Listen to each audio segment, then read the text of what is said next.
Honey trapping గురించి మీలో చాలా మందికి తెలిసే ఉంటుంది. ఇప్పట్లో హనీ ట్రాపింగ్ గురించి తెలియని వాళ్ళు ఎవ్వరూ లేరు. బట్ అయినా కూడా హనీ ట్రాపింగ్ గురించి ఒక సింపుల్ కాన్సెప్ట్ లో చెప్పుకుందాం. ఈ హనీ ట్రాపింగ్ అనేది ఎలాంటిదంటే పర్టికులర్లీ ఫీమేల్స్, ఆడవారు మగవారిని వాళ్ళకు సంబంధించిన సకల కళ వల్లభాలు బయటపెట్టి వాళ్ళకు కావాల్సిన అవసరాలన్నీ తీర్చుకోవడం.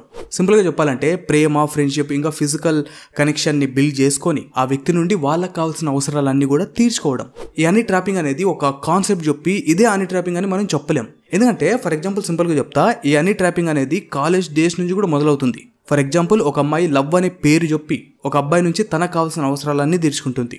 ఇంకొక అమ్మాయి ఫ్రెండ్షిప్ అని చెప్పి తనకు కావాల్సిన అవసరాలన్నీ తీర్చుకుంటుంది. ఇంకొక అమ్మాయి ప్రేమ అని చెప్పి చేయకూడని పనులన్నీ చేసుకొని ఆ విధంగా తన అవసరాలు తీర్చుకుంటుంది. ఈ విధంగా మనం చూసుకుంటే కాలేజ్ డేస్ నుంచి, అంటే కాలేజ్లో చదివే విద్యార్థి నుండి ఏదో ఒక జాబ్ చేస్తున్న వ్యక్తి, అలాగే హై లెవెల్లో ఉన్న వ్యక్తి లైక్ గవర్నమెంట్లో పనిచేసే వాళ్ళు, ఆర్మీలో ఉన్న వాళ్ళు, నేవీలో ఉన్న వాళ్ళు, ఇలా ప్రతి ఒక్కరు కూడా ఈ లెవెల్ వరకు హనీ ట్రాపింగ్ అనేది జరుగుతుంది. ఇదంతా విన్న మీకు ఒక అండర్స్టాండింగ్ వచ్చే ఉంటుంది హనీ ట్రాపింగ్ అంటే ఏంటి అని. సో అదేవిధంగా ఇప్పుడు కొంతమందికి డౌట్ వచ్చే ఉంటుంది, బ్రో హనీ ట్రాపింగ్ గురించి నాకు కూడా తెలుసు, ఇప్పట్లో ఇంటర్నెట్ ఎక్కువైపోయింది, సోషల్ మీడియా ఎక్కువైపోయింది, ఇంటర్నెట్ ఉపయోగించే వినియోగదారులు ఎక్కువైపోయారు, అందుకోసమే ఈ హనీ ట్రాపింగ్లు ఎక్కువయ్యాయి అని మీలో చాలా మంది డౌట్ వచ్చే ఉంటుంది. అలా రావడం కూడా తప్పేం కాదు. అయితే ఇక్కడ మాట్లాడుకోవాల్సిన విషయం ఏంటంటే హనీ ట్రాపింగ్ అనేది ఈ సోషల్ మీడియా ఎరాలోనే కాదు, మనం చూసుకుంటే World War I, World War II ఆ టైంలో కూడా హనీ ట్రాపింగ్ జరిగింది. ఫర్ ఎగ్జాంపుల్ చెప్పాలంటే World War I లో మాతా అరి అని ఒక మహిళ ఉండేది, జర్మనీకి సంబంధించిన గూఢచారితను. తను ఫ్రాన్స్ వాళ్ళ రహస్యాలన్నీ కూడా తీసుకొని జర్మనీ వాళ్ళకి చెప్పేది. అదేవిధంగా మనం చూసుకుంటే World War II లో ఇటువైపు రష్యా వాళ్ళు, అటువైపు అమెరికా వాళ్ళు, ఒక దేశం ఇంకొక దేశానికి హనీ ట్రాపింగ్ మనుషుల్ని పంపించి ఇరు దేశాల వాళ్ళు వాళ్ళ శత్రు దేశానికి సంబంధించిన రహస్యాలన్నీ కూడా తెలుసుకుంటూ ఉండేవారు. అంతెందుకు ఈ మోడర్న్ ఎరా గురించి పక్కన పెడతా, అంటే World War I, World War II ఈ ఎరా నుంచి పక్కకు వచ్చినా కూడా ఆ కాలంలో అంటే పురాతన కాలంలో కూడా మన చాణక్య అర్థశాస్త్రంలో చూసుకుంటే యుగానికొకడు సినిమాలో వన్ ఆఫ్ ది హీరోయిన్ ఈ విషకన్న కాన్సెప్ట్ ఉపయోగిస్తుంది ఆ రాజు పైన, తనపైన ఏ అనుమానం రాకుండా తనను నమ్మాలి అని. సో ఆ విధంగా హనీ ట్రాప్ అనేది ఆనాటి కాలం నుండి ఇప్పటి వరకు, అంటే సోషల్ మీడియా యుగం వరకు ఎప్పటికీ ఉంటూనే ఉంది. బట్ ఏంటంటే పద్ధతులు మారుతూ వచ్చాయి. అలాగే ఇక్కడ ఒక విషయం, ఈ హనీ ట్రాప్ ని ఎస్పెనాస్ టెక్నిక్ అంటారు. ప్రేమ, ఫ్రెండ్షిప్ ఇంకా ఫిజికల్ అట్రాక్షన్ ద్వారా ఈ పనిని ముగిస్తారు కాబట్టి.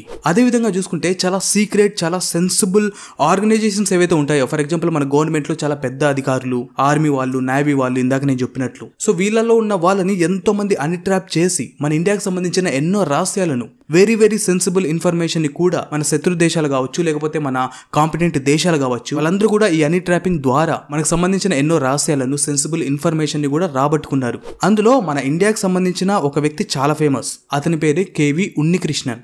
మీలో కూడా చాలా మందికి ఇతని గురించి తెలిసే ఉంటుంది. ఇతను 1970లో రాలో నెగోషియేషన్ ఇన్ఛార్జ్ గా బాధ్యతలు స్వీకరించినప్పుడు అమెరికా CIA వాళ్ళు ఇతని పైన ఈ హనీ ట్రాపింగ్ మెథడ్ ఉపయోగించింది. ఒక అమ్మాయిని అతనికి వలవేసి, అతను కూడా అతనికి పర్సనల్ లైఫ్ లో ఏ ఇబ్బందులు ఉన్నాయో, లేకపోతే ఆ అమ్మాయి అందానికి లోనయ్యాడో అవన్నీ పక్కన పెట్టేస్తే మొత్తాన్ని కూడా హనీ ట్రాపింగ్ లో చిక్కుకున్నాడు. సో ఆ విధంగా కేవి ఉన్నికృష్ణన్ గారు ఆ హనీ ట్రాపింగ్ అమ్మాయి ఎవరైతే ఉంటారో, అమ్మాయితో ఉన్న ప్రైవేట్ ఫోటోలు కానీ, వీడియోస్ కానీ అవన్నీ కూడా అమెరికా CIA వాళ్ళు అతని ముందుంచి వాళ్ళకి సంబంధించిన ఇన్ఫర్మేషన్ నువ్వు ఖచ్చితంగా ఇయ్యాలి అని చెప్పి బ్లాక్మెయిల్ చేయడం జరిగింది. ఇంకా ఈ కేవి ఉన్నికృష్ణన్ గారికి ఆ టైంలో, అంటే ఆ ఏజ్ లో వాళ్ళ ఫ్యామిలీలో ఈ రకం ప్రాబ్లమ్స్ రావడం ఇష్టం లేక మొత్తానికి తప్పుడు నిర్ణయం తీసుకోవడం జరిగింది. ఇంతేకాదు DRDO సీనియర్ సైంటిస్ట్ అయిన ప్రదీప్ కుల్కర్ణి గారు కూడా హనీ ట్రాప్ కి గురవడం జరిగింది. ఇతను కూడా సేమ్, ఒక లండన్ నుంచి ఒక ఆమె వచ్చేసి ఇతన్ని పనిని మెచ్చుకుంటూ ఆ విధంగా పరిచయం చేసుకొని వాళ్ళకి కావాల్సిన ఇన్ఫర్మేషన్ అంతా కూడా దోచుకోవడం జరిగింది. ఈ రెండు కూడా ఒక పద్ధతులు అనుకుంటే, ఇండియన్ ఎయిర్ ఫోర్స్ కు సంబంధించిన ఒక రిటైర్డ్ మిలిటరీ ఆఫీసర్, ఇతని ఫోన్ లో పాకిస్తాన్ ISI వాళ్ళు ఈ హనీ ట్రాపింగ్ పద్ధతి ఉపయోగించే అతని ఫోన్ లో ఒక మాల్వేర్ ఇన్స్టాల్ చేయడం జరిగింది. సో ఆ విధంగా పాకిస్తాన్ ISI వాళ్ళు అతని ఫోన్ లో ఉన్న డేటా మొత్తం కూడా దొంగతనం చేశారు. సో ఈ విధంగా మనం చూసుకుంటే ఈ హనీ ట్రాపింగ్ అనేది చిన్న విషయాల నుండి అది పెద్ద విషయాలు, రహస్యాలు, సెన్సిబుల్ ఇన్ఫర్మేషన్ ని కూడా రాబట్టడానికి one of the best method. శత్రు దేశాలు గానీ, కాంపిటెంట్ దేశాలు గానీ ఈ పద్ధతిని ఈజీగా ఉపయోగించి వాళ్ళకి కావాల్సిన రహస్యాలన్నీ కూడా ఈజీగా తెచ్చుకోవచ్చు.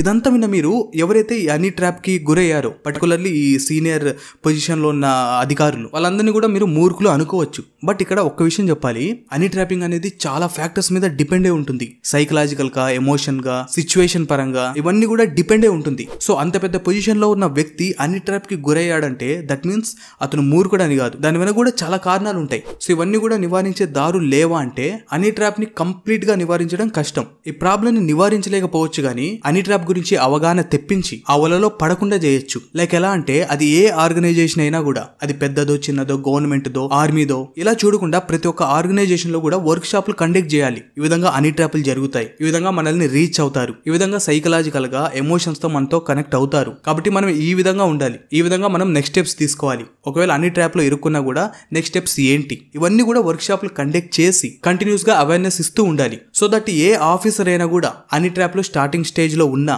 లేకపోతే మీడియం లెవెల్లో ఉన్నా, లేకపోతే ఆల్మోస్ట్ హనీ ట్రాప్ లో పడిపోయినా అతనంటూ కొద్దిగా ఆలోచించి నెక్స్ట్ స్టెప్స్ అనేటివి తీసుకుంటాడు. సో ఈ విధంగా హనీ ట్రాప్ నుంచి తప్పించుకునే అవకాశాలు అయితే ఉన్నాయి. బట్ పూర్తిగా హనీ ట్రాప్ ని నివారించాలంటే నా తెలిసి అది సాధ్యమయ్యే పని కాదు. బట్ ఏంటంటే ఇంతకుముందు చెప్పినట్లు వాటి గురించి అవగాహన తెచ్చుకొని హనీ ట్రాప్ లో పడకుండా ఉండే ఛాన్స్ ఉంది. సో ఫ్రెండ్స్, ఈ వీడియో గురించి మీరేమనుకున్నారు ఖచ్చితంగా కామెంట్ చేయండి. నెక్స్ట్ వీడియోలో మళ్ళీ కలుద్దాం. జై హింద్.